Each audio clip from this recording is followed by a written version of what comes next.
from lovely Maple Grove, Minnesota, and 6footmama.com. This is Still Growing with Jennifer Ebling.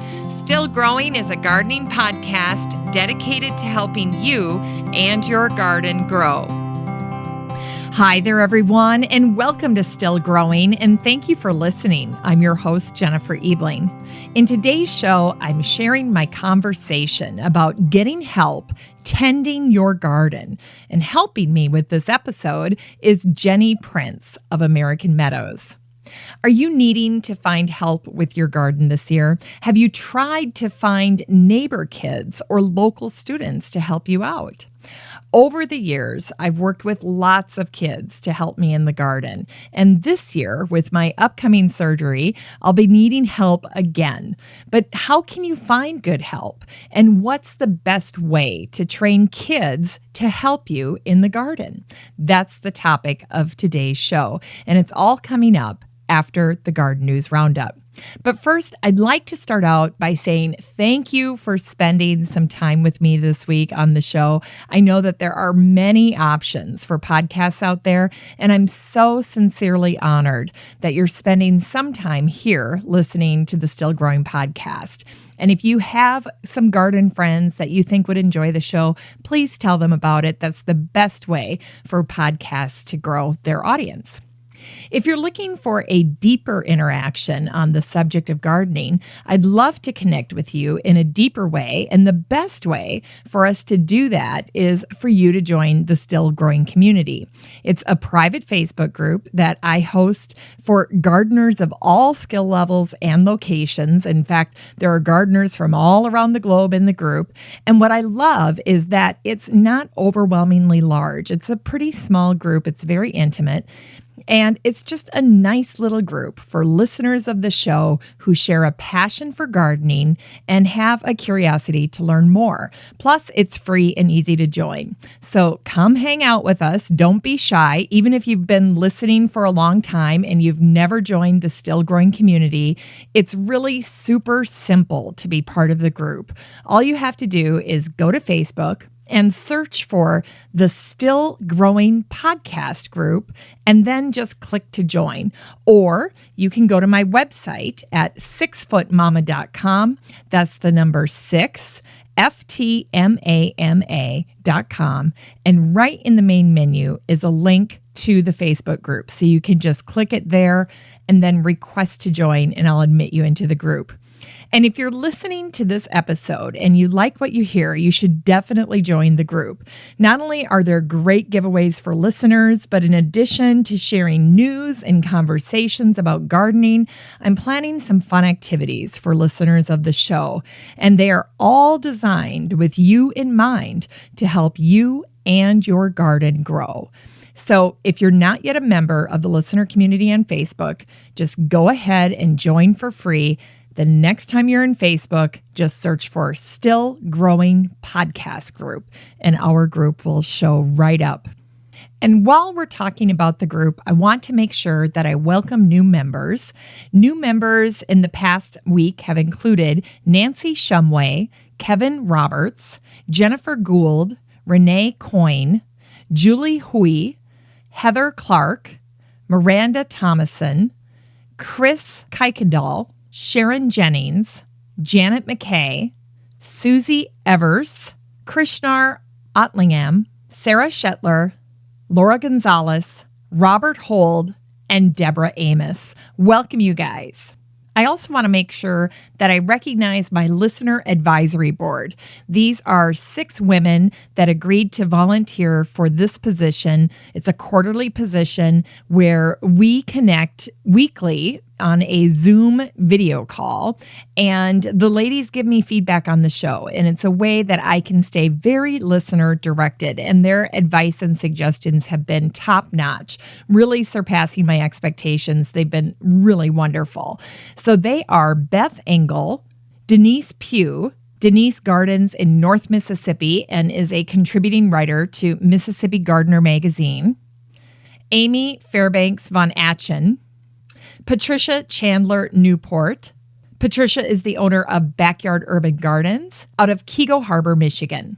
Deb Gibson, and Peggy Ann Montgomery. Peggy Ann is the brand manager at American Beauty's Native Plants, and she was a guest of the show on native plants in episode 553. So if you haven't listened to that and you're interested in trying to incorporate some native plants in your garden this summer, check out that episode. Peggy Ann did a great job. All right, now it's time for the Garden News Roundup. These are just a handful of the curated posts that I've collected over the past week, and they've all been shared in the free Facebook group, the listener community for the show. So if you hear something and you want to read the full article, just head on over to the group. No need to take notes. In the guest update segment this week, I've got 2 posts to share. The first was a post by Jen McGinnis of the blog Frau Zenny. I had stumbled on this article and then I saw she had posted on it as well. So it was total kismet. But Jen and I had both found this really freaky article about the latest craze in Japan. And it's a succulent and that has leaves that look like little dolphins. It's adorable. So this would be a super fun houseplant to have. And then last year, I had interviewed Benedict Van Heems of the Big Bug Hunt. And here I see that he did a video with Mother Earth News all about supercharging your soil for spring. It's excellent. So I was excited to share that as well. In the sustainability segment is an article that was posted by the Sierra Club back in March. It's called Beyond the Bird Feeder. And it says, beyond making sure your bird feeder is filled and squirrel-free, maintaining your yard with the proper plants is a sure way to enjoy the sights and sounds of native birds. In fact, the National Audubon Society has launched a Plants for Birds campaign, which features a database that allows you to explore the native plants and the birds that use them in your neighborhood. In fact, Peggy Ann Montgomery and I talked about this very thing in her episode. So this program by the National Audubon Society is very simple. You go there, you go to the native plants database, and you enter your zip code, and then the database matches native plants and birds and points you to nearby native plant nurseries so you can transform your yard into prime habitat. In the continuing ed segment were 3 articles that I thought were so fun to try this spring. The first was shared in The Guardian, and it's how to grow houseplants from food scraps. It features things like pineapple, avocado, lemon, orange, and grapefruit, just to name a few. It would be really fun to try these with the kids, and there's a lot of detail here that'll help you give it a try. The Telegraph had a great article that I thought was perfect for continuing ed, and it's called Gardening Publishing Old and New, the best magazines to read now. It features great publications like Hortus and Rake's Progress, and it's really fun to read through back issues of these great publications. And then one of my past guests, Lori Neverman of Common Sense Homesteading, did a review of a book called Mycorrhizal Planet: Nurturing Fungi to Build Soil Fertility and Support Plant Health. The book's by Michael Phillips, and the book shifts the focus from killing insects and fighting disease to building vigorous, thriving ecosystems with plant and fungi partnerships. Anyway, Lori's review gives a great overview of the book. She goes through the different chapters, and I thought she did a great job of summing it up. If you want to get a copy of the book, you can certainly find it at any major bookseller, online, or at brick and mortar stores. In the how-to DIY segment this week, there were 4 things that caught my attention. The first was a post from Country Living, and it was about 13 creative DIY garden marker crafts. And these ranged from everything from wine corks to clothespins. Super cute. My personal favorite is to use wooden spoons, and then I just write on them with a Sharpie and polyurethane them so that they can withstand the elements. That still remains my favorite way to mark my plants.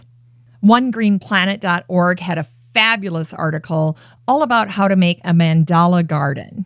It's a great way to grow vegetables, and a mandala garden is very suitable for most suburban backyards. They're attractive, and you only need about 100 square feet. They work great in flat backyards. They make the backyard look more exciting. So if you have one of those super boring, big, flat backyards, a mandala garden would be perfect for that. And it uses a circular design, which works so well with nature, and it's very pleasing to the eye. So if you're curious about that, give that post a look. And then I stumbled on this great website that I absolutely love. It's called La Vie Rustique. And they shared the first principles for starting a kitchen garden the French way. I thought this was a great article. It also had some really wonderful recipes, including a green garlic and new potato soup, as well as a pea salad with Parmesan and mint. That was probably one of my favorite post discoveries of the week. And then finally, Pith and Vigor had shared spring cleaning, 8 garden chores you can do in 15 minutes. It's always fun for me to read garden chores. It always gets my mind thinking about some of the things that I can do in my own garden. So I love those.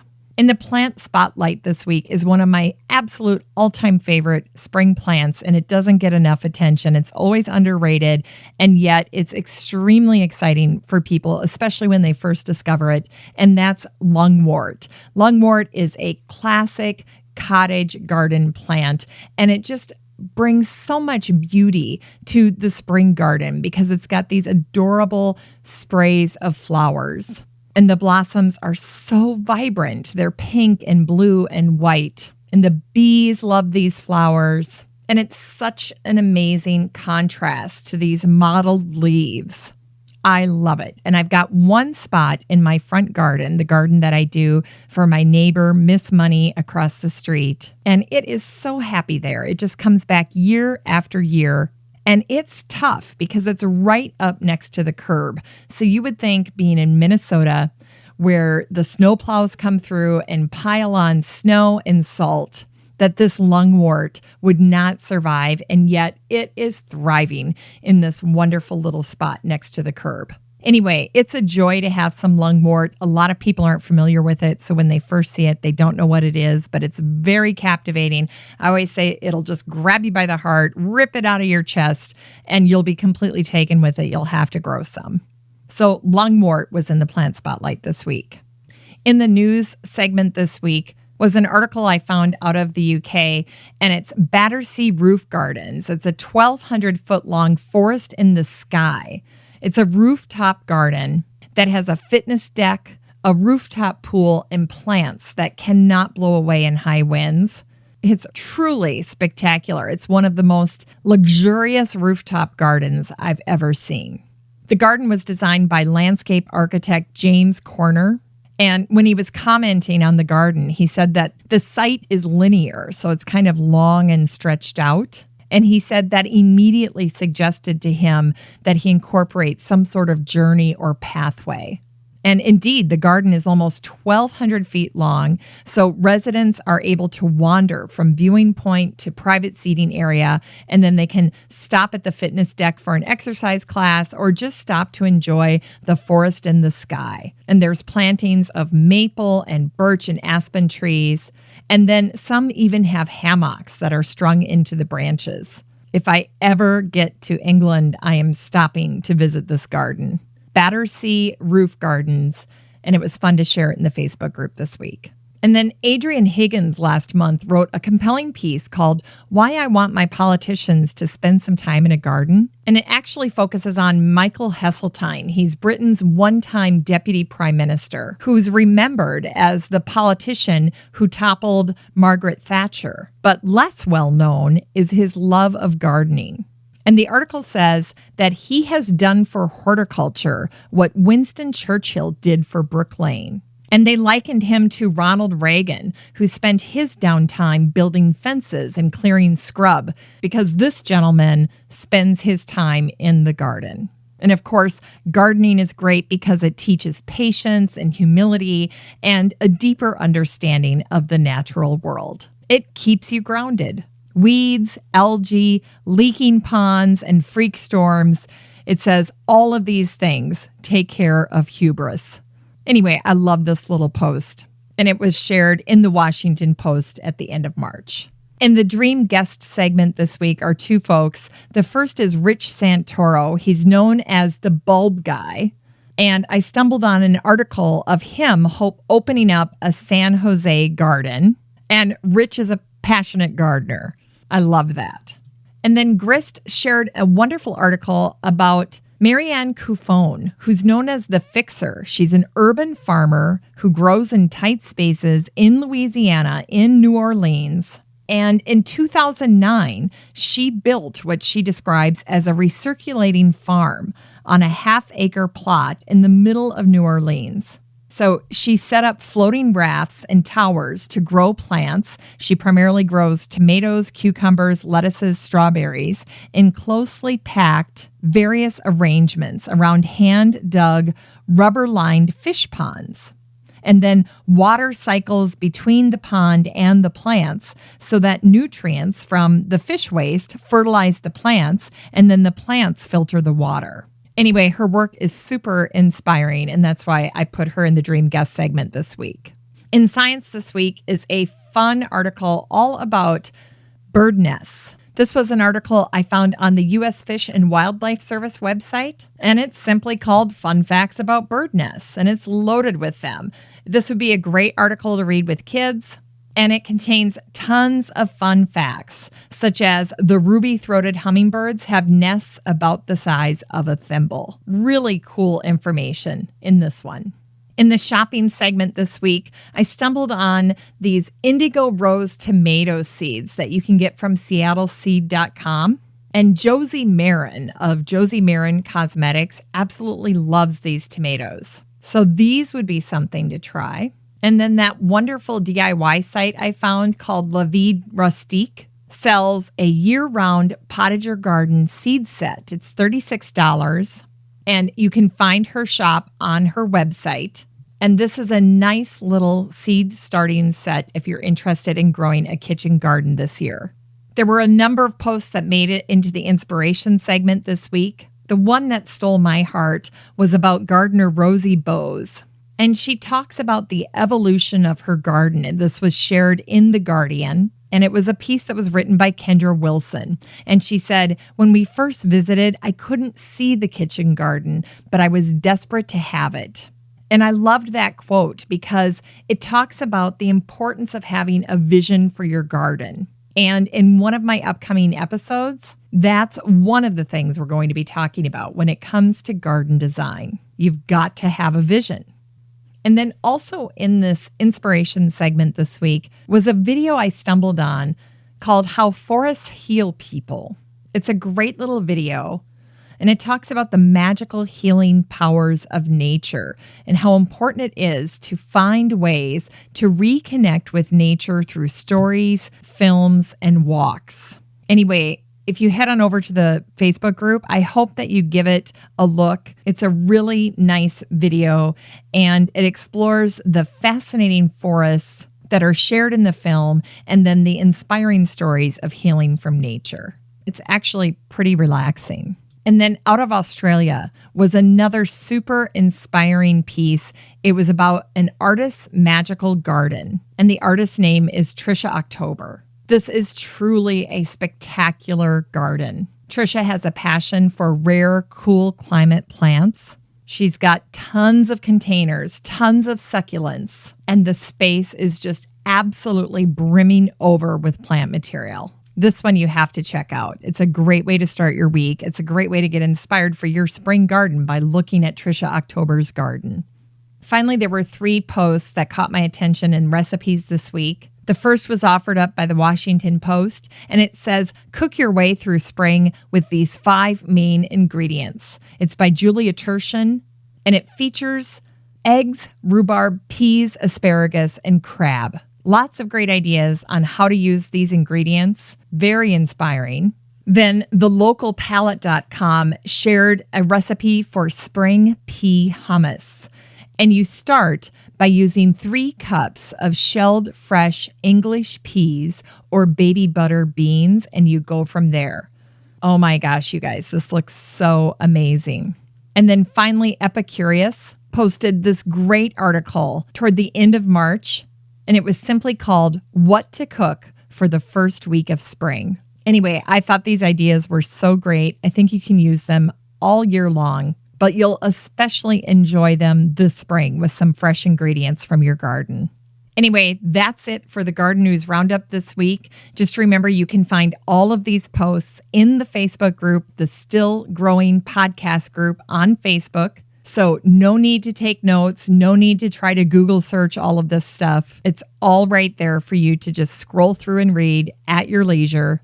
And then don't forget that once you're a member of the group, there are also some great benefits, including quality content, because there are great posts from listeners as well. In fact, listener Danny Perkins just recently shared some pictures from his visit to a public garden in Raleigh. And especially fantastic were pictures and videos that he posted of this orange native azalea that was almost too beautiful to be believed. It almost looked absolutely surreal. It was gorgeous. And then don't forget that guests that are on the show are often in the Facebook group as well. In fact, guest of the show, Katie Dubow of the Garden Media Group, was featured back in episode 546, and she was talking about the 2017 garden trends. And this week, she shared a preview of the 2018 Garden Trends report. So she gave us a little sneak peek, and a couple of things that she said caught my attention. The first is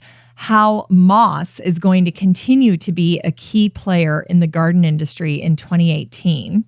And then another one that I loved is she has this one that's called Unicorn is the New Black. So apparently the unicorn trend that is so prominent in the fashion, food, and beauty industry is now crossing over into the garden and the kitchen. So the point here is that your food shouldn't just taste good, it should look good too. So you're going to see more eating of the rainbow that involves having a very vibrant, edible garden. And then I loved what Katie did. She shared this super inspiring Instagram post from the Indigo Kitchen that showed how to make an amazingly vibrant plate of food.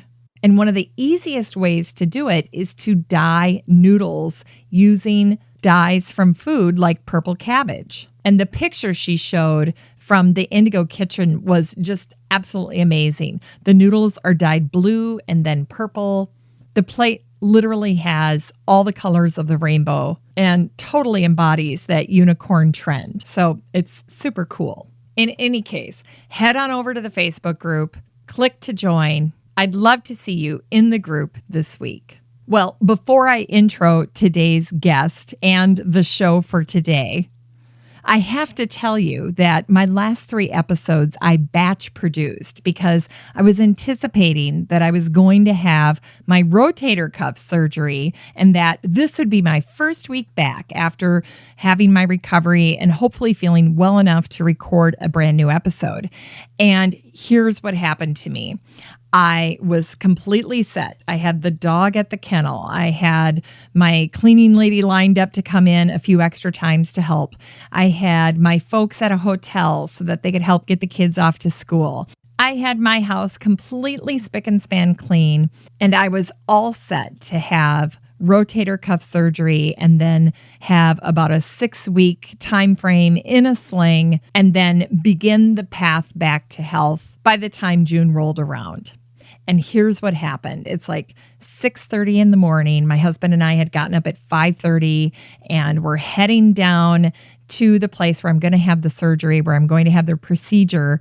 And when I walked in on the 3rd floor, the surgery scheduler is behind the desk and I gave her my name and she said, "Guess what? No surgery today. Your doctor is sick." Ugh, it was such a letdown. And I've been telling people that it kind of took the wind out of my sails the first week. And then the second week, I felt like it kind of blew me off course because I had to all of a sudden readjust, recalibrate what I was doing, and then kind of redo everything, including getting myself psyched up for surgery. And now that it's going to be happening later in April, I'm starting to realize that I am going to need more help in my garden this year because I'm going to have such limited ability to get out there and do the work required to make it look great and to take care of it. So really, it's a perfect lead up to the topic of today's episode, which is getting help in your garden. So if you're like me and you're needing to find help in your garden this year, or if you've tried to find neighbor kids or local students to help you out and it's just not come together, I'm sharing my tips with you today because over the years, I've worked with lots of kids, including my own, to help me in the garden.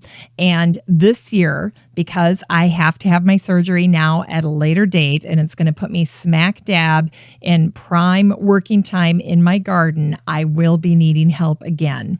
So how can you find good garden help? And what's the best way to train kids to help you in the garden? And that's what we're going to be talking about today. And I'm doing this with Jenny Prince of American Meadows. But first, I want to give you a little backstory. So last summer, I was at the Garden Bloggers Conference, and I was sitting at a table with Jenny Prince from American Meadows. And this topic came up of getting help in the garden. I can't remember why that came up, but it did. And I started to share some of the things that I've done over the years for how to take care of a garden with the help of young gardeners, with the help of students, with the help of kids. And Jenny just loved our conversation. So we are basically today doing a do-over of our chat over dinner that evening. And instead of me interviewing Jenny, she's interviewing me. And just like she did that night. And we're going to talk about how to find students and train them in order to stay on top of your garden this year. Now, Jenny is a brand manager at American Meadows. And I know she's also done great work on natural pest control. So if you're looking for help in that area, Jenny would be a wonderful resource. She's also an advocate for high bricks gardening, which means that she's growing fruits and vegetables with more nutrients per calorie. And she teaches this process. And she shares her passion for this topic on her website at jennygrows.com. Anyway, Jenny's like me. We both love gardening. And yet, for as much as we love gardening, sometimes the workload can get overwhelming. And whether it's just a sheer amount of workload overload or an injury or health reasons that prevent you from getting out into the garden as much as you'd like to, like my shoulder surgery this year, Jenny and I both agree that talking about this topic, getting help in the garden, is something that most gardeners are very interested in, even if they won't admit it out loud. But I say there's no shame in getting help in your garden. And so I'm very excited to have this conversation again with Jenny and to share it with you today. Now, there are two things I want to bring your attention to before we start this episode, and they are both generous opportunities. The first is that they are offering a botanic garden getaway contest. So it's a chance to win an all-expense-paid trip for two to the botanic garden of your choice. So American Meadows has partnered with High Country Gardens, and they're just celebrating their love of plants by giving away a trip for two to one of our nation's botanic gardens. So the contest ends April 30th. Just head on over to American Meadows and enter to win. And by the way, they're giving away $50 gift certificates that are awarded weekly as well. So go ahead and check that out. And then American Meadows had a special offer for listeners of today's show. So they will give listeners of the show $10 off any $40 or more order. And all you have to do is use the coupon code STILLGROWING17, all one word, all caps. So you'll get $10 off any order of $40 or more. And that offer is good through May 31st of 2017. So anyway, thank you to American Meadows for that generous offer. That's fantastic. All right, I won't keep you in suspense any longer. Here's Jenny Prince. We're talking about getting help in your garden this year. Let's roll. Hi, Jennifer. Hey, Jenny. How do you like being in the hot seat? Well, it's a little different, isn't it? I bet it is. Yep. Well, thank you for letting me put you in the hot seat and take a turn here. But we met this summer at the Minneapolis Garden Bloggers Fling, That's And right. I was lucky enough to be sitting at the same table as you for, I think we basically had an event dinner. It was kind of like the big dinner that they put on. Yep. At the Minnesota State Arboretum, is that right? That's right. It was at the Arboretum, and Peggy Ann Montgomery was the keynote speaker that night. That's right. She did a fantastic talk from American Beauties, right? Yes. So anyhow, there were probably maybe, I'd say, 8 of us sitting around a table, and you started telling a story, and by the end of it, nobody was talking. Everyone was hanging on your every word, and it was just a really fascinating subject to me personally, and something that I knew that our customers at American Meadows would really want to hear about. Yes, So, getting the help you need in the garden. Getting the help you need in the garden, because everyone is always looking for sort of like an easy fix in the garden and low maintenance and what's easy. And I'm not sure that I believe that that's always 100% attainable. Yeah. I don't even know that it's 50% attainable. Mm-hmm. I think that gardening requires effort. And sometimes there's great solutions, like if you want to replace your lawn or something with low mow or no mow grass or some sort of wildflower seeds. But generally, if you put plants in the ground, you have to water them and weed them and deadhead them and really pay some attention, right? Yes. Yep. So, yeah, I was hoping to share your story. I was hoping you would share your story with your audience from your point of view. Well, my pleasure. Excellent. The first question that I have for you is, what made you know that you even needed help in the garden? 2 words: 4 kids. I have 4 children, and I had 4 kids in 5 years. So So I started gardening the minute we moved to this house, and I was a brand new mom. My son was probably 4 months old. We moved into the house the week he'd been born, but by the time he was 4 months old, it was April. And I was starting to think about gardening at this house. And in our previous house, we had planted a lot of shrubs and we had landscaped all around the house. But that was a house that had already been built, and it was landscaped with landscape rock all over. And my husband and I had about killed ourselves. We put a retaining wall in, and we moved a lot of the rock out, and we washed the rock, and then we put the rock back. And after that whole experience, I was longing for a flower garden, and I was longing for compost. I didn't want to have landscape rock around my house anymore. It's fantastic. It's maintenance free. And as luck would have it, we sold that house to my parents. So they're still there. And it is the best looking landscaped house on the street. 17 years later, it still looks fantastic. Wow. But it wasn't the kind of gardening that I wanted to do. So when April came, I was already going to a local nursery, and they had kids. And so I hired their kids to come and dig out the backfill around the front porch. They dug it down 6 inches, and we put in beautiful soil that I could plant in and start with this garden. So that was my first garden, and that lasted about a couple of years. And then I had a couple of more kids, and next thing you know, the gardens are going all around the house, literally around the house. When you first had the kids come from the garden center or the nursery where you bought your first set of plants, were they literally their children, or were they teenagers that were working at the garden center? They were literally their kids, but I'm sure they were also put to work in the garden center. Right, They were employed. This was mom and dad's business. So, and I, just had a baby, or I was having a baby. And so I knew I wasn't going to be digging out that garden, especially after working at our last house with the landscape rock. In fact, when we had done that last job, we had it. We had started that project on Memorial Day, and we built a 40-foot long probably 80-foot long retaining wall, about 4 feet high. And we walked downstairs. It was a split level house, and we're laying on the basement floor because it was the coolest place to be.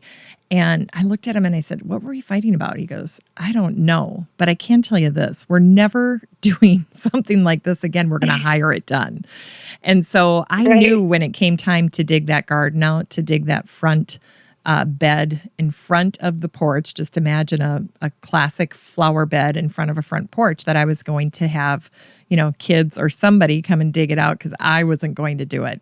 Happy to plant it, but definitely not going to do the big time labor anymore. And so that's really what started it. And then, when the swing set got put in the back, well, then I needed to be in the back. So I thought, well, I'll put a garden in the back, because then when the kids are on the swing set and they're playing in the sandbox, I can be gardening. Well, then the side of the house had more shade. So I thought, well, I'll put a shade garden in here. And then when we're over here doing our picnic and we're playing catch or whatever we're doing, I'll have a little garden here and I can have the garden on this side. Next thing you know, the garden is literally wrapped around the house. And so when you get a lot of gardens, well, even little gardens, like you said, they all need maintenance. And sometimes, what's the saying? Gardeners dream bigger dreams than emperors. I think we want to be out there. We have all the intentions in the world of giving it, 100% of our attention and care. And then sometimes just the constraints of life, whether it's your own health or just the demands that you're facing, you can't attend to it all, even though you want to. So I think getting help is a great way to, take care of something that you really love. Right. So your kids were super little back then, but how old are they now? So my kids right now are, by January, they'll be 17, 15, 13, and 11. So we are in the throes of teenager right now. Right. And what you're about to go into is about how you are having teenage student helpers in the garden. And so at the fling dinner, all of us were like, but you have teenagers. Don't you have your teenagers helping in your garden? Yes. I don't. For the most part, I don't make them work in the garden because I feel like this is my hobby and passion. And just because I love it doesn't mean that they have to help me take care of it. I separate the garden from, for instance, taking care of the house. In the house, the kids work a lot. They help a lot. They have a lot of responsibilities. We have regular family meetings. And they know that every day they have things that they've got to do to help with the house. There's 4 of them, 1 of me, throwing the dog and my husband, and there's a lot of stuff that needs to get taken care of. And so they do help. It's not that they don't help. But when it comes to the garden, my garden is so big and it's my passion. So I don't make them assist in that way. Every now and then they'll find me in the garden, and if they want to garden with me, they know where the gloves are, and I certainly have extra tools and they can take care of it. And they each have their own way of doing that. Will, my oldest, mows our lawn. That makes him happy. We don't have much of a lawn, unfortunately. I think Will would love to have acres and acres of a front lawn. But, like most gardeners out there, I have the smallest, teeniest strip of lawn, I think, in the whole, division that we live in here in Maple Grove. And so he's done mowing in about 7 minutes, but that's what he does. He loves to mow the lawn. He loves to edge. He makes it look great every day. And he's wanted to mow the lawn since he was 2 years old. So that's perfect for him. And then my daughter, Emma, is a very studious and intent person. And so when she gardens, she will usually sit by me and she'll pick out a very small patch, and then she'll just very slowly, calmly weed that patch, and it will look perfect. But it's maybe, when you talk about square foot gardening, it's maybe 2 square feet. So, so we're not going to go out. That actually that sounds like my approach as well. Yeah. It takes me forever, and that's like the fun part, but I get nothing done. Yeah. So we're not going to conquer the garden that way, but we have our time together that way. And then John, my youngest, probably enjoys it the most. He'll do whatever we're doing. He likes to plant.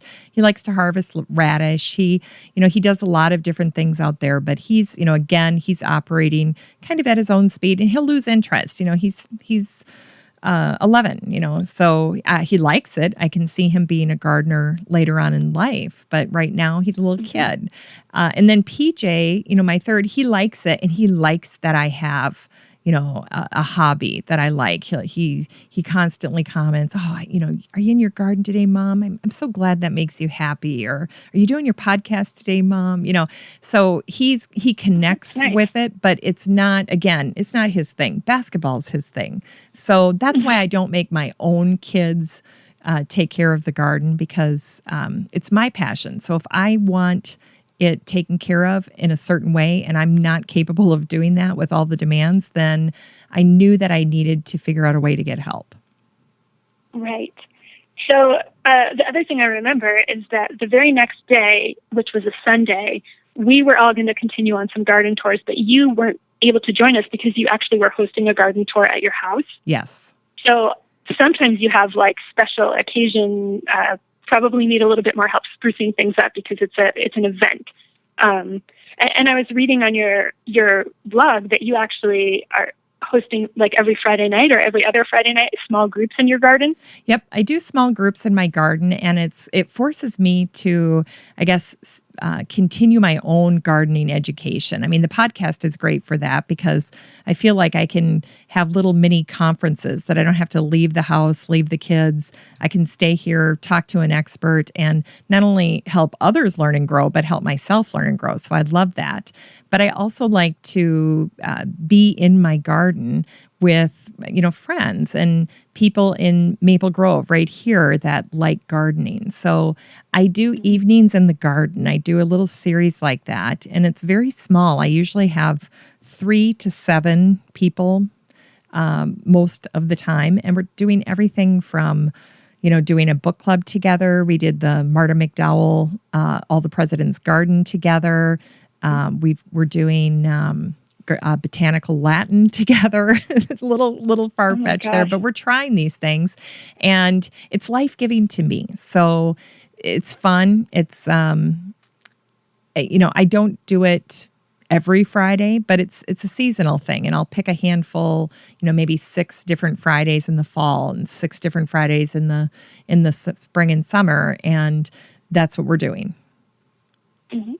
So because you sometimes are inviting people to the garden, does that sort of change the schedule of how often you need help?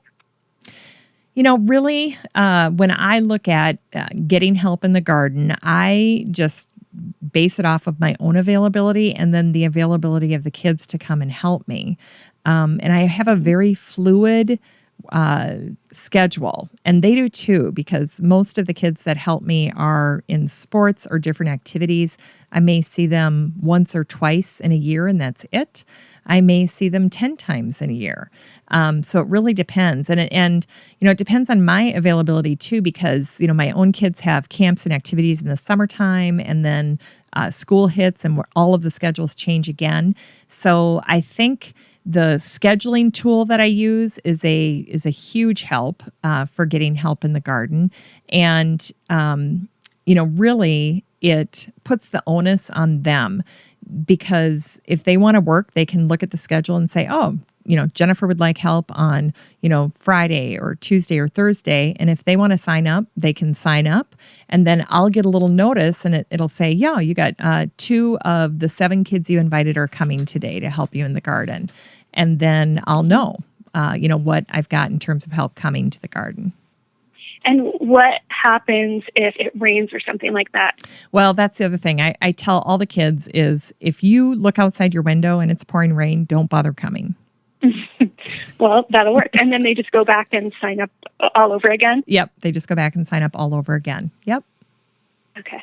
And do you mind telling what your system is?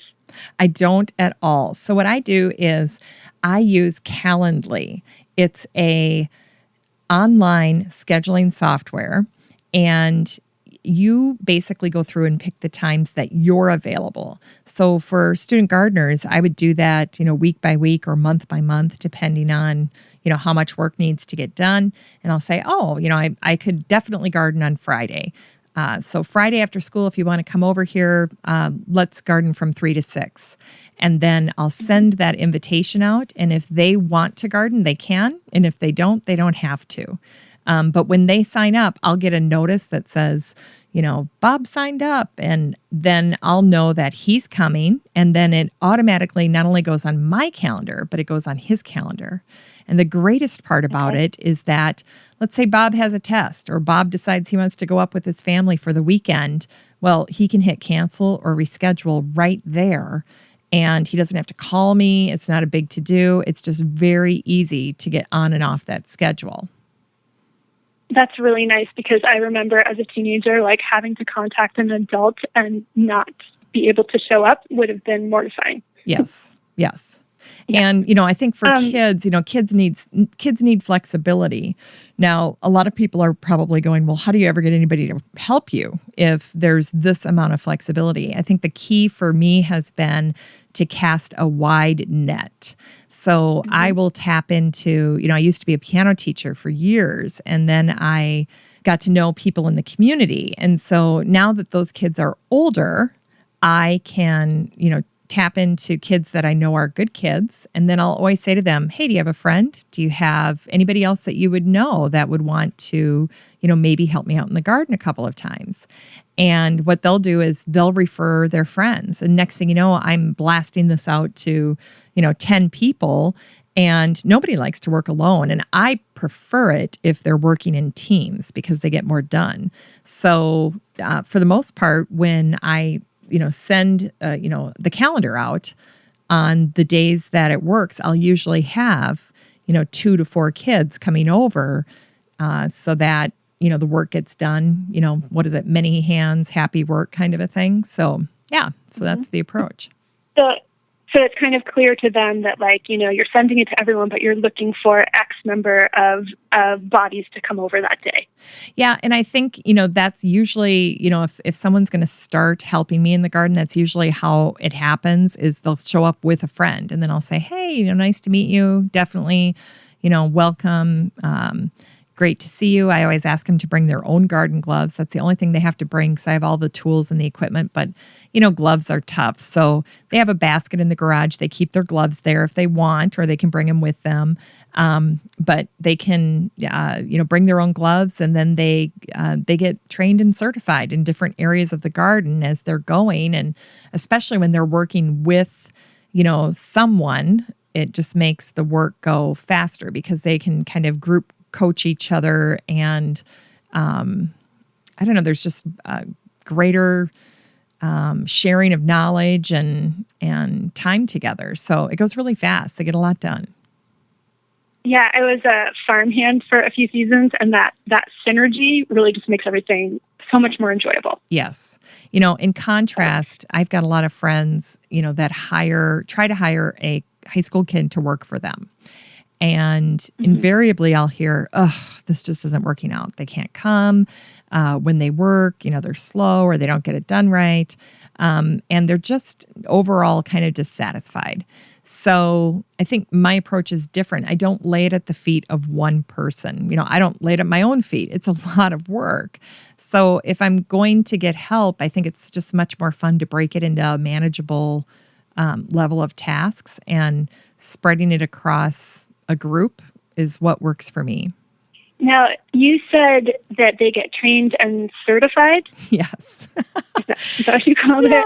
So I was going to ask you if you just set them loose, or how, it's like I have passed weeding 101 and now I'm allowed to weed That's not right. next to you? Or? Well, I think of the gardens as little zones.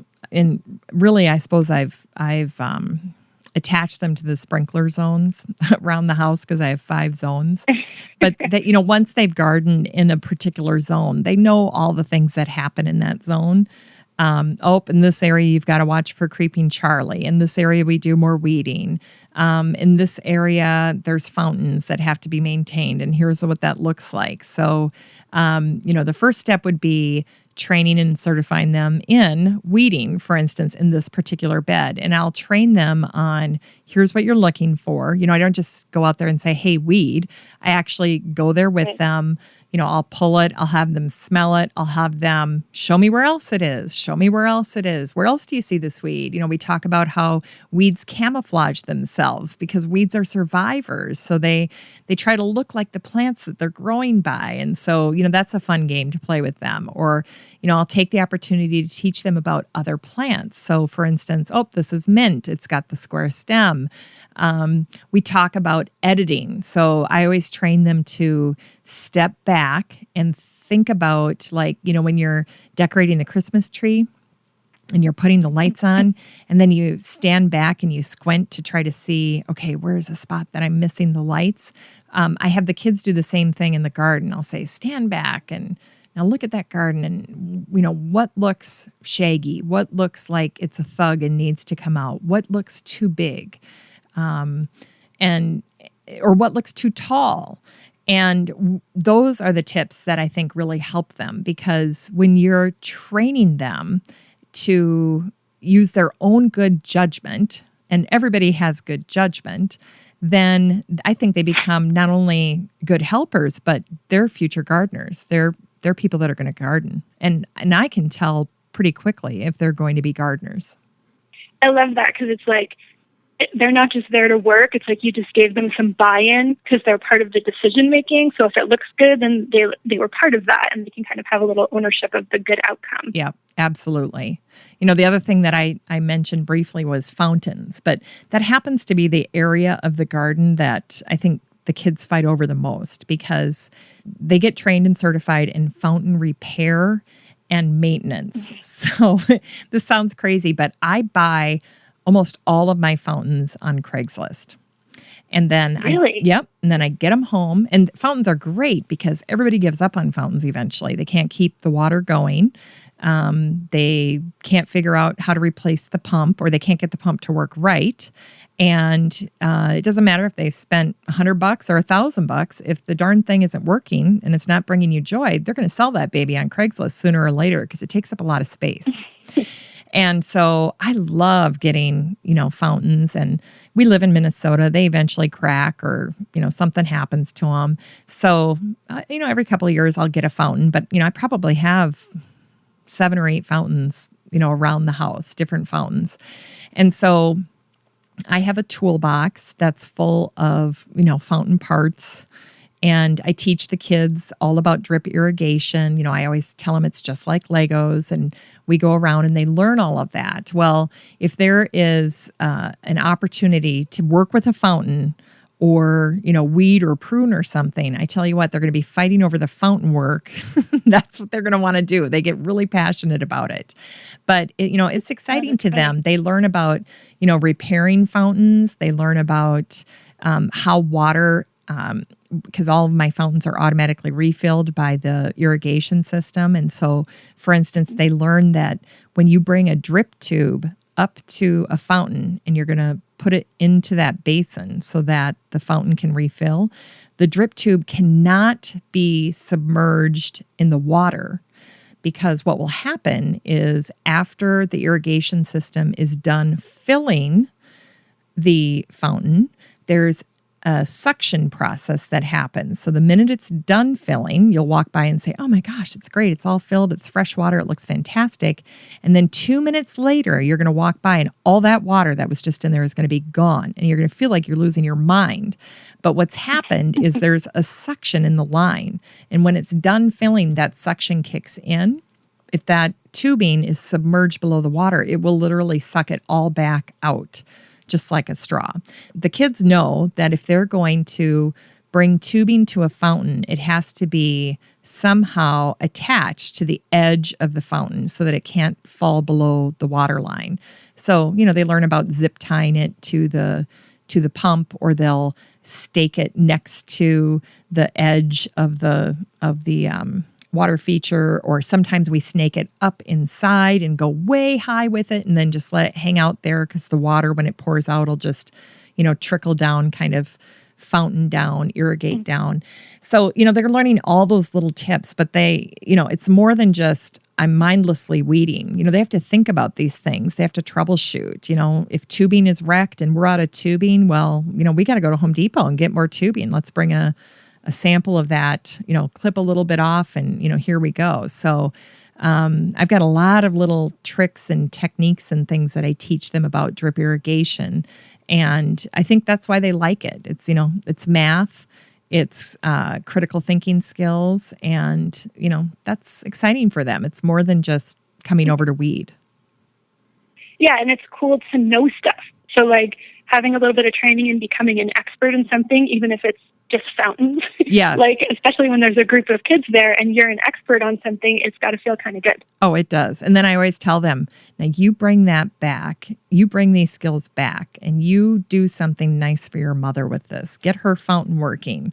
Or, bring some of this mint and put it in a pot for your mother and put it on the patio, and most of the guys will kind of smile and they go back, they don't say anything. And then, 6 months later or a year later, I'll have some random woman coming up to me at a basketball game going, your mint was the best mint. Oh, that's so funny. I need to get more, You're getting in good with the parents, right? Yes, yeah. I remember when I was a kid, there was a Mexican restaurant that always had a sign on the door that was like, parents, if you can get your kids to wash dishes here, you will get a gift certificate for a free dinner.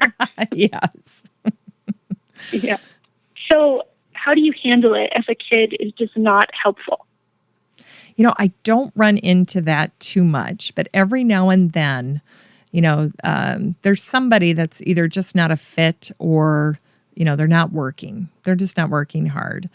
And, I do my best to make the job as exciting as possible. I have an Apple Watch and I'll set it to go off every 15 minutes when I'm out there working with the kids. And I think that's the other thing is I'm working with them.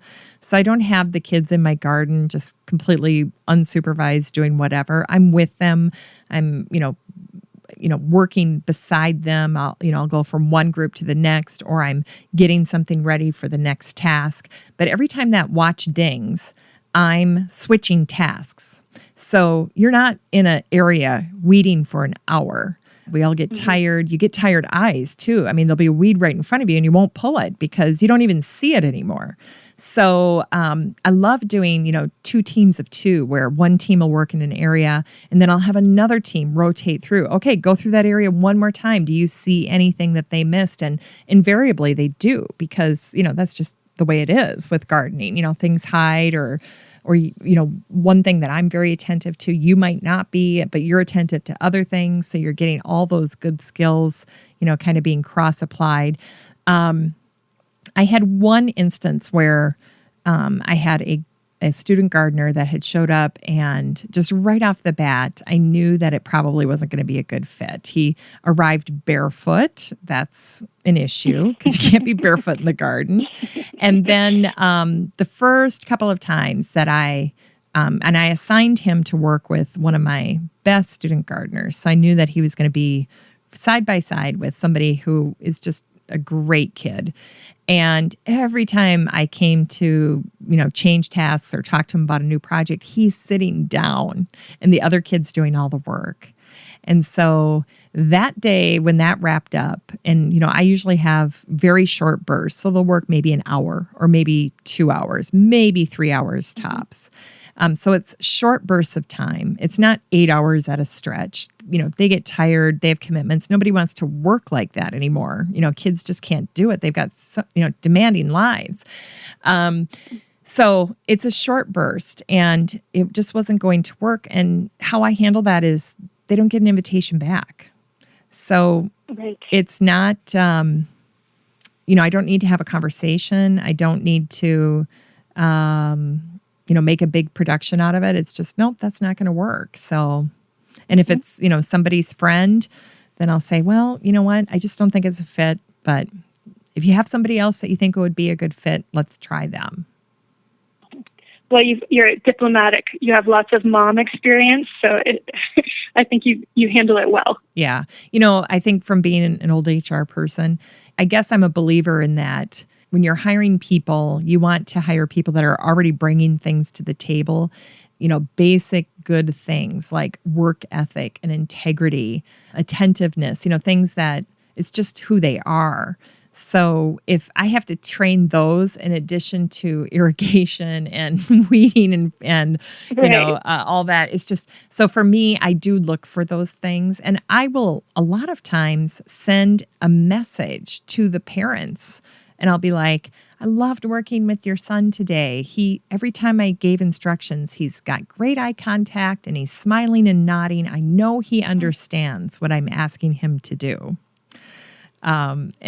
And parents like that, but kids like that too, because there's so many jobs nowadays where they have no idea. You're just sending your kids out into the universe and you don't know if they're a good worker or not. I mean, yes, they continue to show up and they're getting hired, but you just don't have that sense like you do when they're in school. Oh, they're getting an A, they're attending every class. It's very clear that they're doing well. In the workplace, it's kind of nebulous. You don't know, are they doing well? Are they not? You do know if they like it.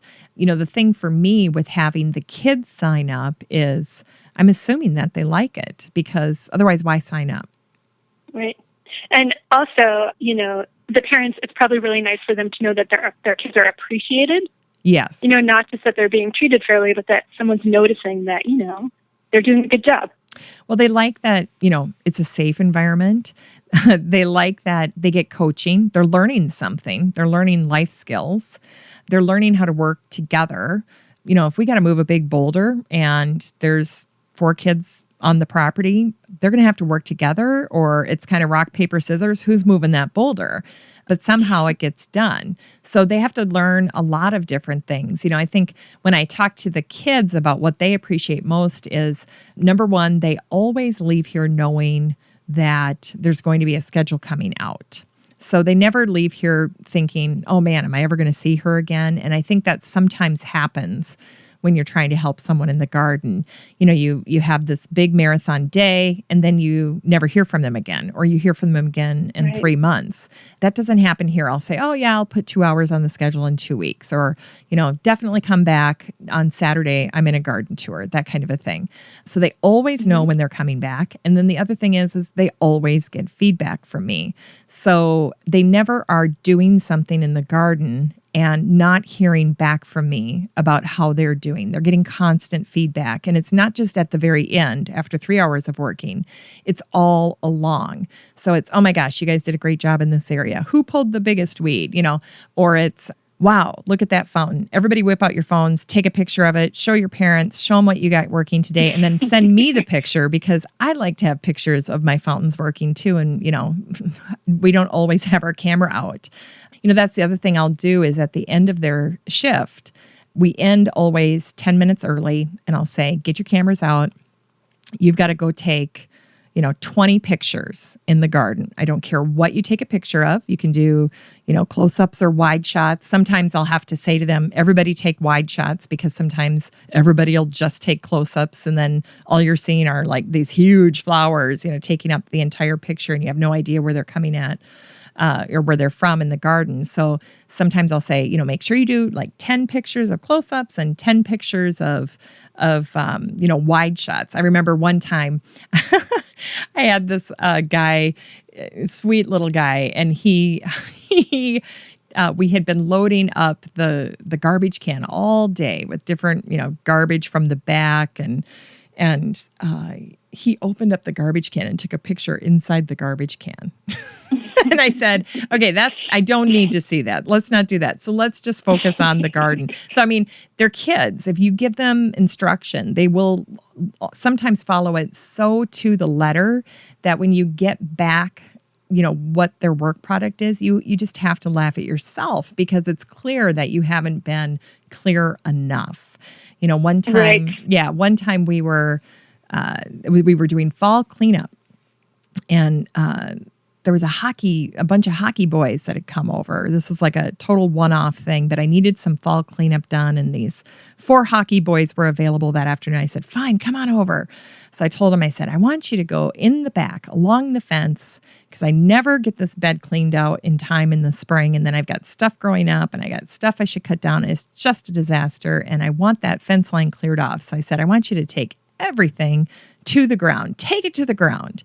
Well, I didn't, in my wildest dreams, I did not imagine that they were going to cut my 12-year-old grapevines down to the ground. And Ouch. that summer, those grapevines had just started going not only down the fence, but up and over an arbor. So you'd walk through the arbor, and there were these beautiful climbing roses on one side, and then down the other side were all these cascading grapes. I mean, it was just a sick fantasy that this had finally happened, right? It's like, oh my gosh, just nauseating for, friends and family to come through and see this arbor like this.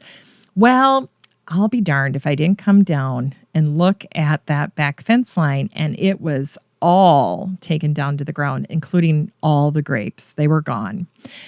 So, we get a lot of emails like that at American Meadows, a lot of heartbreaking stories about, usually it's someone's husband that cut the wrong perennial or some long awaited flower. It's really pretty horrible. Yep. And what can you do?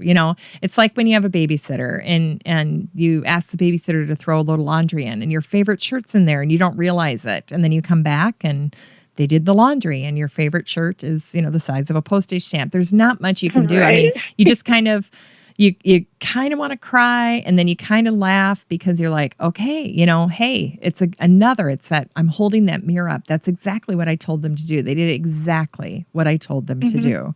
So I just remember we were sitting in church the following spring. So this was in the fall. And by spring, we're sitting in church, and the pastor is giving his homily, and he's up there saying how he and his wife had just celebrated a big anniversary, and they'd gone to Napa Valley, and the vintner had taken them through the grape or the vineyard, and he's telling them how every 3 years they do a severe prune on the grapes and the vines.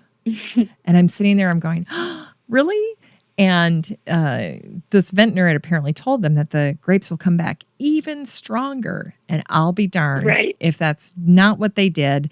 That's exactly what they did.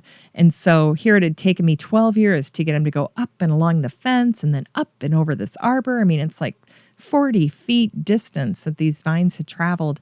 And in that single summer after being pruned, they did what it had taken them 12 years to do before. And by fall, they were fully back. And so now when I tell the kids, go cut that back all the way down, I don't even worry, because I know that if I get somebody super industrious and is going to chop those grapevines down, I mean, some of those vines are like little tree trunks, I mean, it's incredible to me that they went at it, but they did. And so it's just another great reminder that I think you have to be compassionate and understanding when you're working with kids, and you should take the opportunity to teach them. They're the future gardeners. Right. Yeah. Well, you all learned something that day, I'm sure. Oh, absolutely. Yep, absolutely. I'm curious, because you're talking about hockey boys, if you notice a difference between how boys and girls work. Well, I have both boys and girls that help me and have helped me through the years. And, one thing I'll say is I usually try to separate them because it's boys and girls and they're teenagers. And not that they're going to start making out furiously in the garden. Sure. But it's just that, they might not be quite as focused on what they're doing. So I'll put the boys usually together and I'll put the girls together, unless they're brother and sister. I had that this summer, right before that garden tour. I had a brother and sister come. And then sometimes I'll say, hey, is anybody dating in this group that I should know about? Just, kind of to know. But they're, for the most part, I've never had any issues with, conduct or behavior in the garden. I think boys, in my experience, the boys are very, they want to do, the plumbing, the irrigation. They want to fix something. They like being given like a handyman job or, fix that birdhouse. Yeah, a little bit, not that the girls aren't, but, I suppose, separate tests a little bit, but I feel like I'm separating them along strengths. So I'll always say, hey, is there anybody here artistic? Because I'd like a sign, decorated, or I'd like this chalkboard done, welcome to the garden tour, something like that. And, whether that's a guy or a gal, it doesn't matter to me as long as it gets done and it looks good. But I suppose a little bit. I suppose I tend to give some of the heavier jobs to the guys just because I know they've got the upper body strength and we need it.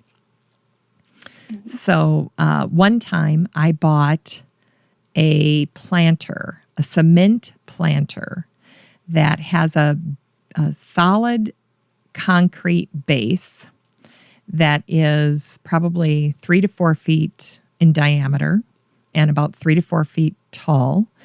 And then the big scalloped bowl that sits on top of it is probably 6 to 7 feet across in diameter. And that is also made of concrete. Well, I tell you what, I found that on Craigslist for $50. And I'm like, I've got to have it. So I went there to go move it. And it was just, there was no way. And the homeowner was a young family. They'd actually just moved in there. The previous owners had left it. Surprise, surprise. So I found 8 high school guys to help me move it. And I loaded up our minivan. And of course, again, they've got to all wear gloves because the gloves are, so key for everything that we're doing. And it took 8 of them to move the big top. And we thought that was bad until we got to the base. The base was, oh my gosh, it was almost unmovable. So when we got to the house, I said, guess where this is going? And they're kind of looking at me and I'm like, it's going right here at the edge of the driveway, front of the property. Because I said, if I ever sell it, nobody is going to be able to move it, anywhere, beyond the, the front of the property. It's just so big. And then, when you live in Minnesota, you have to kind of think about snow cover. And I thought, oh man, I can just see someday the snowplow come through and clip this thing because, it's there. It's right on the edge. But I have to say, I think it'll give the snowplow a run for its money. It is just... Right, I was thinking that too. It's a beast. I bought a fountain this summer, and it's so heavy, and my husband is so, irritated about it because to maintain it, you really have to be thoughtful about where you put it if you have to scrub it or clean it or move it, and I didn't pick a great spot, and it's become an issue for sure. Yeah. A couple of things that, I'll do is I do put a little bit of bleach in the water, especially when I first get it. If it's very dirty, I'll clean it that way. But the other thing is, since all of our fountains are on autofill with the water just doesn't have a chance to get too gooky or clogged up slimy. with algae. Yeah, because it's getting, refilled with fresh water all of the time. So I think that really helps. And then one of my tips for fountains that have a lot of splash factor, because I think people forget about the splash factor and how that can, take water out of the fountain quickly. And of course, all my student gardeners are trained on this, is screening. So if you take window screening, especially, you can get it in all different colors, but I like the black because a lot of times, the bottoms of the fountains are pretty dark. But I will put that over the bottom of the fountain because that screening will capture little droplets and then it will just roll down the screening back into the basin instead of, splashing wildly out of the fountain. And then you have more water loss because you're going to have water loss through evaporation anyway. So it's, the goal is to keep as much water in that fountain as you can. I need to be trained and certified, I think. I have a little bit of work to do to understand how to make this beautiful fountain really function the way I want it to, and I'm not there. You're not there yet. Well, the other thing, the other thing I come over for a day. Well, there you go. The other thing, I tell the kids is with, 7 or 8 different fountains on the property, you do get really good at figuring out what you've got to do to make a fountain work and work right. Because there's all different kinds, there's all different setups, some are better than others, right away I know that some will be easier.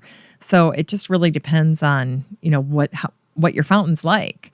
Right. But when you have that many different varieties, they get very good at dealing with, they figure out a solution for one, and then that has a ripple effect, and they can figure out something else for another.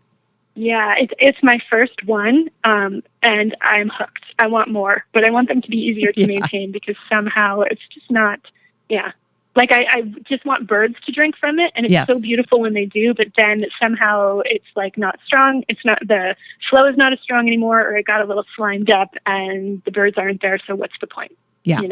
Yeah. So I have a little work to do. Yep.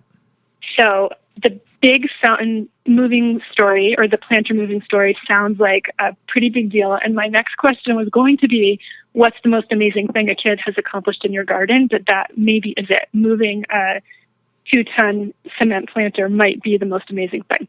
You know what? I'll tell you the most amazing thing to me is that I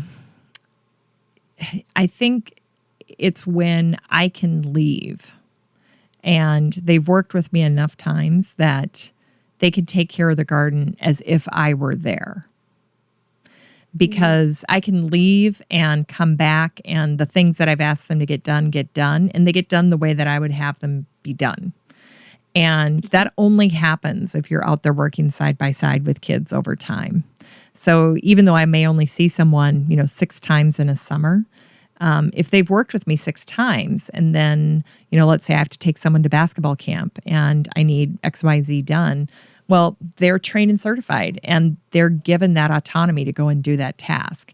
So they know where the trash bags are in the garage. They know not only where the trash bags are, they know where every tool is. They know where the zip ties are. They know where the box cutters are. They know where the screwdrivers and the handheld tools are in the garage. So everything has a place. They know where it all is. They're given, free access to the garage. They know, they're just given a lot of responsibility. So I treat them like they are fully capable and have good judgment, and they exercise it. And I think it's great when they do that when you're not there, because most of the time I am there. I'd say 90% of the time I'm right there with them. But there are a few times where, I just can't be. And when I can tell them to go through a zone or a particular garden and it all gets done. And in fact, some things get done that I didn't even, mention to them. Then I know that, they're doing exactly what they should be doing on that job, which is, learning and growing. It strikes me that really is amazing, because there are so many times when I walk out the door in the morning to go to work, and if my husband is home, I have to stop and say, hey, do me a favor.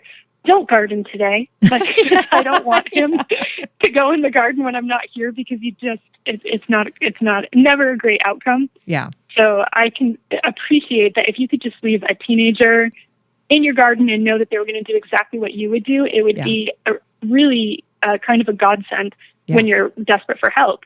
Yes. Well, and the other thing is, I think there's a lot of things that if you're doing it the right way, you're instilling a lot of self-pride in, the kids. So the little group of kids that I had help me get ready for the garden tour this year, I'll be darned if they didn't show up with their parents. Garden tours tend to skew older. I won't mention numbers, but they tend to skew older, and they tend to skew more toward women. And so here I am at this garden tour. My house is on the garden tour, and we have, easily over 500 people coming through. And then here comes my student gardener with his mom and dad. Multiple examples of this. Now, that only happens if he liked the job and he felt proud of what he did there. He felt like he had something to do with it. I think the other thing is I don't see any project in the garden unless it's something major, like we're going to put in a water feature, which I had done this year. I don't expect the kids to do those things, but I try to teach them all kinds of crazy things that they can then take home and apply in their own lives at some point. So whether it's we're going to polymeric sand all of the the stonework around the property. Well, here's polymeric sand. Here's how it works. Here's what you need to do. Okay, great. Now we got that done. All right. Now we're going to take all of the wicker that's on the property, and I ordered extra wicker strips, or I don't even know what you call that stuff, but I taught the kids how to repair wicker furniture on the property, and then we paint that. And I didn't know how to repair a wicker chair, so I said, pull up your YouTube. Let's look at a video, and we'll watch how to repair a wicker chair. Okay, let's go. And so it's the fact that when they show up, they never know, what the project's going to be or what it is we'll be doing, but that it'll be something new and interesting. And for some of them, it might be the exact thing. They're just, they could repair wicker furniture from now until the end of time, or yay, we get to work on fountains, or boo, all the fountains are working. I don't have to do anything. I think the fact that I trust them with literally almost everything in the garden, makes it, something that they feel a lot of pride and ownership in. And then all along, I'm imparting to them, the things that are important to me. We don't use chemicals on the property. Now, why is that? And then talking to them about why that is. Why do we have bird feeders up and there's no bird feed in the feeders, but we have all of these fountains? Well, it's probably because the birds need water in the summer more than they need bird feed in the summer or bird seed in the summer. So it's little things like that, and they maybe don't realize that I'm teaching them, but that's what I'm doing. And, they're taking it in. They're little sponges. It's great. Mm-hmm. Well, I'm certainly sold. Like, I really want to try to do this because gardening is my own hobby, and my husband is much more excited about it, but I do have a fairly large garden. And now I have a 9-to-5 job. Yeah. So I feel like I planted something so wonderful that it's really hard for me to maintain. And my biggest issue is that I don't have any kids. So I feel like I don't really have any connections. Like, it's hard for me to imagine how to start this. So I'm hoping that you can just give some last parting words, a piece of advice for people like me that want to try to experiment and put the system in play, but I really need a starting point. Where to find kids? Well, I'll give you some of my secret spots for where to find kids. So I think the first thing that everybody should take advantage of is social media. And I think anytime you put the call out on social media, hey, I'm looking for student gardeners, parents will see that. And they will immediately think, yes, that would be a great job, because they know right away you're not a corporation. You're not going to expect them to be there from 8 to 5. But everybody thinks that their kid could be a student gardener. It's a pretty basic job for, what most people think it is. Now, my job, I don't think turns into a very basic job. I think my job is the job that I have the kids doing is very different. But they all go into it with the same initial expectation, which is, oh, they're going to go help her weed. And then it turns into so much more. So that would be, the first place that I would tell you to put out the call, because I think people are open to that kind of a job for kids, especially if you put some parameters around it, like, hey, this job will be 5 hours a week. Or I'm super flexible on timing. It can be after school, before school, never on weekends, never in the rain. Let them know that you're a reasonable person and that you're open to having, a group of kids come over. So even just changing your mentality from looking for one person to looking for a group of kids will, I think, open doors for you that maybe haven't been there before. Because when you're looking for just one person, that doesn't sound as exciting to a kid. But if you say, hey, you and, find 2 of your friends, come on over. I don't think they'll let you down, especially if you're out there working with them. And if you know how to get them engaged and motivated, I think you'll be very happy with what they're able to do. 2 other really great spots, I think, are track and field, cross-country kids.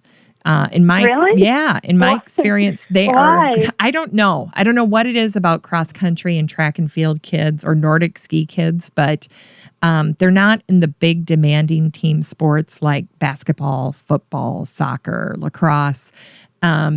They seem, they seem to be, they seem to be very good kids, very good individual workers. They have more availability for whatever reason. And so you think it's partially a scheduling thing that particular sport isn't as heavily scheduled as football? Yeah, or they have the option they just have a little bit more control over their time. They're not going in for like a 4-hour practice, like you might see with football by the time you include weightlifting and then actual practice, or basketball. So they seem to have a little bit more time. And then I just think it's something about the makeup of that group of kids, why that sport appeals to them. And I always have great luck. So get to know your cross-country coach, because that's a great group of kids to tap into. And you only need to get to know one. So let's say you were trying to tap into cross-country. Well, put out a social media post and say, hey, is there anybody here that has a kid that's on the cross-country team? Boom, you're in. Same thing with band. Band kids are great. Band kids are usually, they're fun-loving. I don't know. To me, there's always a connection between music and nature. And so if they appreciate music, I just feel like it goes hand in glove. So I think band kids are great. As a former piano teacher, I would call a piano teacher in my neighborhood. Piano teachers know, good families, good kids that, would be open to that, or at least give you a lead for, one person. And again, I think the secret is saying, who do you know? Can you give me 3 or 4 names? And, kids these days have cell phones. So what I'll do is I'll hand them my iPad and I'll say, type in their information here, and I'll give them a call. They've got all their information. They know their cell phone number. They know everything. Or I'll say, text me their number, or, bring them with next time. I don't care. But you need the bodies to do the work. You need to have, people. So, you don't just want to rely on one person. I just think there's so much more energy and creativity and excitement and fun and they just don't get as tired. They get more done. And then if you're switching up tasks every 15 minutes, they're learning and growing, and you can switch up groups. Okay, you two work together. Now you two work together. So there's all kinds of great things that you can do with groups of kids that I think you can accomplish that you can't if you're just hiring one worker in your garden. Yeah, I was thinking about the band kids and the track and field, or the distance runners. I was thinking also that what those two groups have in common is they have to have some amount of patience. Yes. Like distance runners have to have endurance, and obviously, it's kind of a long race. But to learn an instrument, you just can't really give up very quickly. So maybe they're just that personality type is a good fit. Yeah. Now, that's not to say I don't have kids that play, basketball or football or what have you, but you just know going into it that their availability during certain times of the year is going to be really restricted. And that's okay if you have a team. If I know that I've got a big football guy coming over and, he's got muscles and he can move things, in the back that, maybe, 2 smaller kids just would not be able to do, well, then that's the day we're doing it, because he's coming over. Right. And if I'm in the garden and I've got, 2 girls that show up and they're kind of artsy, well, guess what? That's the day we're going to redo all the garden markers, and we're going to paint the signs, and we're going to, maybe touch up, do light repair on things. We're going to polyurethane some of the pottery because, it's the little detail things, or we're going to redo, things that are in the birdcage fairy garden, or we're going to stage the front porch together because girls love to do that, stage things, I don't know, placement sometimes, just even, or I'll say, go around the garden and look at the garden art. And is it placed correctly? Do you think it needs to be moved? Flag things that need to be moved. And when the guys come through tomorrow, we'll be moving them, So I think it's sometimes you have to be flexible yourself about, well, I have this whole list of things I want to get done this summer. I'm probably going to have, kids come over maybe 10, 20 times, depending on your budget or their availability. And you have to look at that list and pick and choose and match the task to, the help that you have at the time. So, there have been a lot of times where it's like, I wanted to get XYZ done, but, the people that I needed to come to do that, they weren't there. Or you have a big job that kind of nudges all the other jobs to the bottom of the list. So, 2 summers ago, we painted the fence. It was like Tom Sawyer and Huck Finn back there every single time I had kids over. Well, guess what? Not a lot else got done because that fence needed to get painted.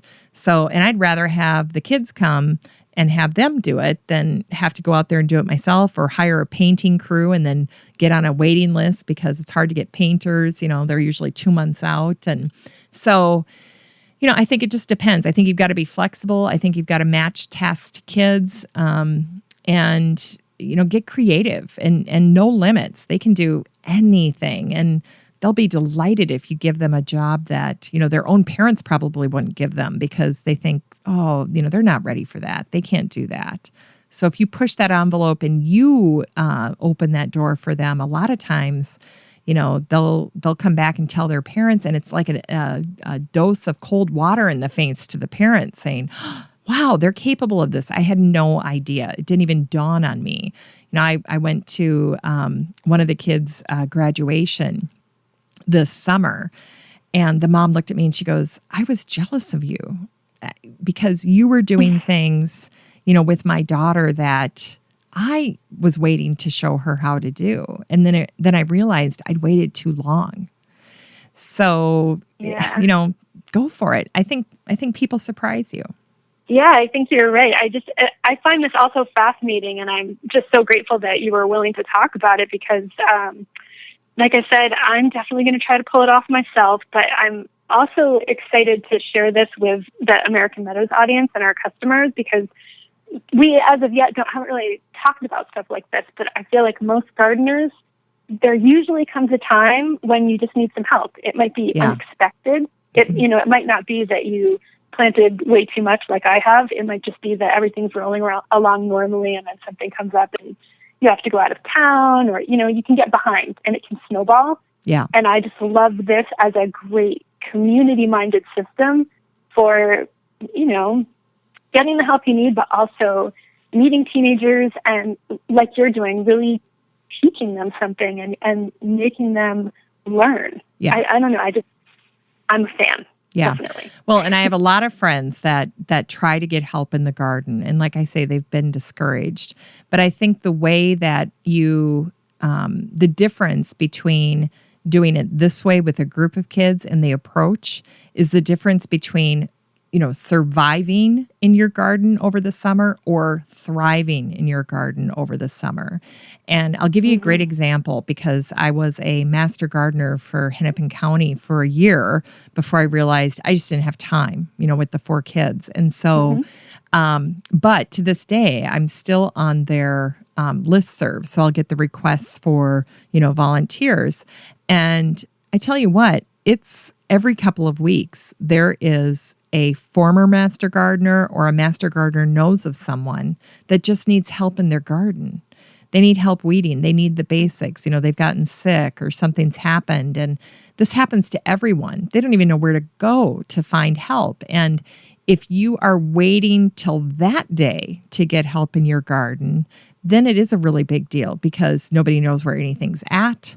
Nobody knows why this is planted there or why this is this way. And so if you start to regularly get some help in your garden, even if it's for just little nitpicky things that you wouldn't get done otherwise, whether it's, adjusting an arbor so it's level or, fixing the fountain, whatever it is, then when the day comes where you can't get in your garden or you just, really need help, it's not like this big deal. You've done it before when you were healthy and able and maybe just time bound. But I know even for myself, it's like, okay, not a big deal because I know that if I need that help, it's right there because I've already been, nurturing those connections all along. Right. It's like when when the kids were really young, and, we needed babysitters a lot, I would tell, other parents that were struggling with babysitters, I'd say, you're always looking. You can't rely on one, person to be there on Saturday night every time you want to go out, because people don't work that way anymore. Kids don't work that way anymore. So you've got to have a team in place. And then if 2 people on that team show up, great. If all 6 people show up, well, even better. You do have to be a little bit of a master at knowing the tasks that you have in your garden and breaking them into little chunks. So, something I'll regularly do is I'll have my phone with me, and as I'm walking around the garden, I'll just, verbally talk into my phone and say, okay, this has to get done, because you can't think of it when you're standing in your garage and you're greeting these gardeners walking up your driveway, and you have to immediately think of things for them to do. So I'll have it all written down, and I'll just kind of go through the list and go, okay, this today, I feel like doing this today. Okay, we'll start on that. And so you do have to be a little bit of a maverick when it comes to delegating and, matching people to tasks. Yeah, and I think that flexibility that you're talking about and that kind of creativity is really hard to, it wouldn't work if you were hiring a company, like a landscape company or a gardening company. Adults, they sort of run things the way they want to. Yeah. And I'm not sure that you'd always get the same outcome. Yeah. I think the difference is exactly what you're saying. You're buying a service when you are, working with an organization. It's like, we can offer this to you. It's probably the difference between buying a home where it's like, this is the kind of home you get, or a custom built home where it's like, no, I want a closed chute. I want a closed chute, and I want the third stall garage to be a little bit bigger. And, there are a lot of home builders, they don't do it that way. It's like, nope, this is what you get. And so I think that's the difference. And it's a relationship. When you're hiring kids, it might not get done as fast as it would if you were hiring a company. Like when I did my water feature, they got it done in 3 days. When, if I were going to have the kids do something like that, it would probably take 2 years. I mean, it's a ridiculous project to have kids do. It's just too much. But, I didn't need the landscape company to come in and plant the trees and shrubs around there or the perennials around there. I knew that we were going to do that. That's no problem. We can handle that. So, yeah, I mean, I think it's just, if time is not urgent, and if the project is, the scope and the scale of the project is very doable, then I think this is a great way to go. Yeah, I love it. I feel like we've covered so much and I've asked you so much, but is there anything missing? Are there any other tips that you think we've left out and that people need to walk away with here? The only other thing that I think people might be wondering about would be time and pay. And, I guess my advice on that is you have to determine what your budget is and what you can afford and how you want to track it. For me, I've got students that have just volunteered. Their parents are like, they need volunteer opportunities. Could they do that for you? Absolutely. Happy to do that. How closely do you monitor that? Like, are they all very honest? Are you double checking? Oh, they're very honest. Yep. So, I'm standing in the garage, or I'm standing on the driveway, or I'm in my garden when they're walking up, and I'll say, hey, let's wait till, Emily and Mary show up, and then we'll get going. So then the first thing they do is they know they're going to sign in, and I'll say, all right, we're going to get started at 4:00. So everybody write down 4:00.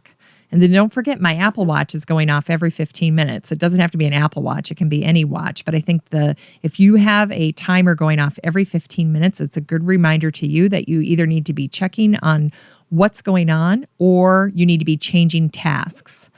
Is now a good time to change tasks? Oh, you guys are just about done? Okay, 5 more minutes then, and then we're going to change tasks.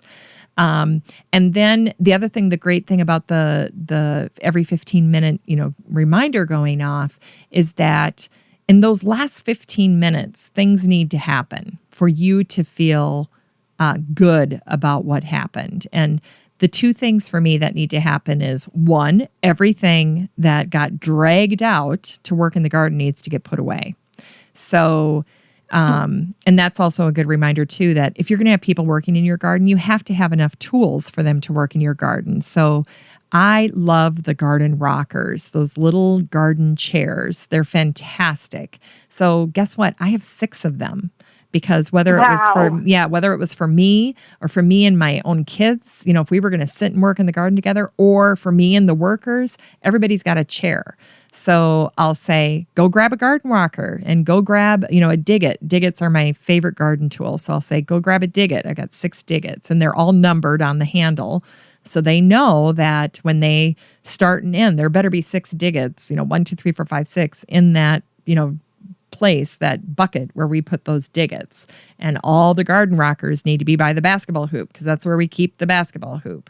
I digress here, but so they, let's see, what was I talking about? It was about time. Well, you're reminding me of something else, and that is that one of my biggest concerns in the garden, and that I would worry about a little bit, is that in terms of changing every 15 minutes or thinking of new things to do, I'm always wondering, is there a place where I can work in the shade? I'm always trying to stay out of the hot sun. Yeah. So one thing that's been great for me is that we have a pop-up tent, an easy up that you see at farmers markets. I just drag that thing all over the place with me so that I'm always in the shade. If it fits where I am, it's made life so much easier. Yes. We do the same thing. So I've got 3 big tents, and then there are these post holders that they can put the big umbrellas in so they have shade. The other thing is I have 2 big fans that they can, plug in and drag around the gardens in the back. Because, I heard Mike McGrath one time talk about how mosquitoes aren't great flyers. So if you have a breeze, you're not going to get bit by mosquitoes because they can't fly against that wind. So if we're in an area and the mosquitoes are terrible, we'll set up the tents and then we'll direct the fans right at the kids. And that has been a lifesaver. I know what I was talking about is about how you close out the last 15 minutes. So what I do is they have to go around and they have to put all those tools away. So whether it's the diggets or the chairs or, pick up empty pots and containers, whatever it is that you don't want people working in your garden and then just bailing on you. And the next thing you know, you've got tools all over and everything's kind of a mess and you're tired now too. And so you got to go around and clean all that up. No, they're capable of doing that. So we allow 5 minutes to do that. And usually at about the half-hour mark, I'll say, guys, we're going to be wrapping up in 15 minutes. So make sure you look around, grab your tools, blah, blah, blah. And then when that's done, we do end with walk around and take pictures. I want pictures. And then they either airdrop them. So right there, they can just, beep them right into my phone or zap them into my phone, or they'll just text me the pictures. But what's great is if you have a crew, let's say you have 2 to 4 kids out there helping you. Well, then if every one of them is tasked with taking 25 pictures and some go overboard and some, just do the bare minimum, well, you got 100 pictures of your garden that day of things that, you maybe would have never taken a picture of because you see it all the time and it's nothing special to you, but to a pair of fresh eyes, it's amazing. So I love it because you have an instant log of, oh, wow, this got done today. And they're proud of it. I guarantee you. Cannot tell you how brilliant I think that is. Yeah. I mean, the whole thing is brilliant, but the photo part and getting them to text it to you, it's you have podcasts, so you have social media. You just delegated this, to get 60 to 100 photos in 15 minutes is super, super smart. Yep. Really. They do. They love it. I think it's doing 2 things. One, it's really documenting what they got done, but it also is a point of pride for them. It's like, I did that. It's not like they work here and then they leave and we never talk about it again. They took that picture of the fountain that they fixed. I guarantee you they're going to show their mom and dad, or they're going to show, somebody in their life, I fixed that. And not only that, but when they come back, if it's a different group or they're part of a different group, I'll say, hey, look at this picture Blake took. This is awesome. Look at this picture. So there's a lot of skills that we touch on that, it's gardening, but it's all the skills that kind of accompany gardening, some of the artistic pieces, some of the interpretive things that can go on with gardening. And, I tell you what, it's more fun for me too to, share it with someone. I was interviewing Deborah Madison, and wow, yeah. I saw that. I'm an uber fan of Deborah Madison. Yeah, she's awesome. And we were talking about the mint family and how young basil will smell like mint. You've got to be able to detect that smell. And she was saying, oh, yeah, it's so hard for people sometimes to detect that. And I laughed because I said, with the student gardeners, I love that they're coming in with no labels, no preferences, no prescribed or, preset notions of how things should be. So when you're presenting something to them, it's the first time that they have really looked at sage, or they've looked at rosemary, or they're looking at young basil. And when you ask them, as someone who has never done it before, they'll say, oh, is this mint? And you just want to die laughing, because if I asked an old seasoned gardener, that's the last thing they'd pick up. They'd say, oh, this is basil. They know it's basil. They're not going to pick up those nuances. It's not fine wine to them. This is basil plant. But if you ask someone who is not a gardener and has never experienced it before, they're picking up all of those subtleties sometimes that, the experienced people have forgotten. I love teaching the kids about succulents, and Laura Eubanks is going to be on the show. I mean, she's the succulent queen, as far as working with succulents. But I can give the kids a container and say, hey, today you're going to do a succulent wreath. Go make it. Go. And, I show them a few things. We talk about how succulents don't have, big root systems. How can you tell if this is a succulent? Go find me, 5 succulents. Go rip a few off and bring them here. We're going to make this head plant or whatever it is. And I tell you what, they are excited about that. And that's something that they learn. And then when their mom brings home, I don't know, some wreath form or head planter, and they can do it, it's just like, such a point of pride. So it's everything. It's the photography. It's being in the garden together. I think it's learning and growing together. And it makes it so much more exciting than just, hey, can you come over and weed for me? Yeah, absolutely. It's really an exceptional system. And I really want to thank you for letting me talk to you and interview you and share all of this with our audience. My pleasure, Jenny. This was fun. Have a great day. All right. You too, Jenny. Thank you. Well, that's it for the show today. I want to thank Jenny Prince for helping me do this episode. In fact, it was her idea. So great idea, Jenny. Jenny Prince of American Meadows. And don't forget that they have a special coupon code for listeners of this episode. You can enter Still Growing 17, all one word, all caps, Still Growing 17 as a coupon code up until May 31st, and you will get $10 off any order of $40 or more. So go ahead, check that out. Take advantage of that offer. I want to thank my team at Podfly Productions for helping me produce my show every week. David Myers is my editor. Ein Kadena is my show note creator and my copywriter, and David Gregerson is my project manager. I also want to recognize the listeners that make up the Listener Advisory Board. These ladies are super helpful to me and give me lots of great suggestions and ideas every single week. Beth Engel, Denise Pugh. Denise gardens in North Mississippi and is a contributing writer to Mississippi Gardener magazine. Amy Von Atchen, Patricia Chandler Newport of Backyard Urban Gardens. She's based out of Kego Harbor, Michigan. Deb Gibson and Peggy Ann Montgomery. She's the brand manager at American Beauty's Native Plants. And just a reminder, I'll have all the show notes from today's episode with links to everything that was mentioned on the show over at my website at the number 6, ftmama.com.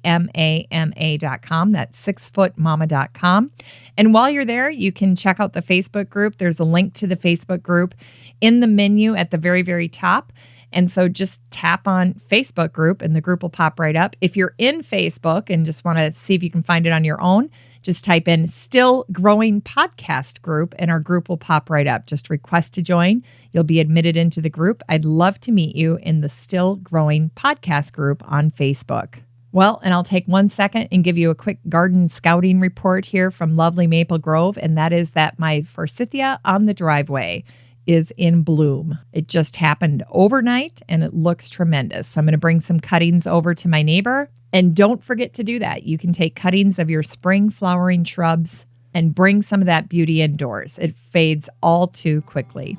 Have a great week, everyone. Still Growing with Jennifer Ebling is a 6footmama.com production made in lovely Maple Grove, Minnesota. Still Growing is a weekly gardening podcast dedicated to helping you and your garden grow.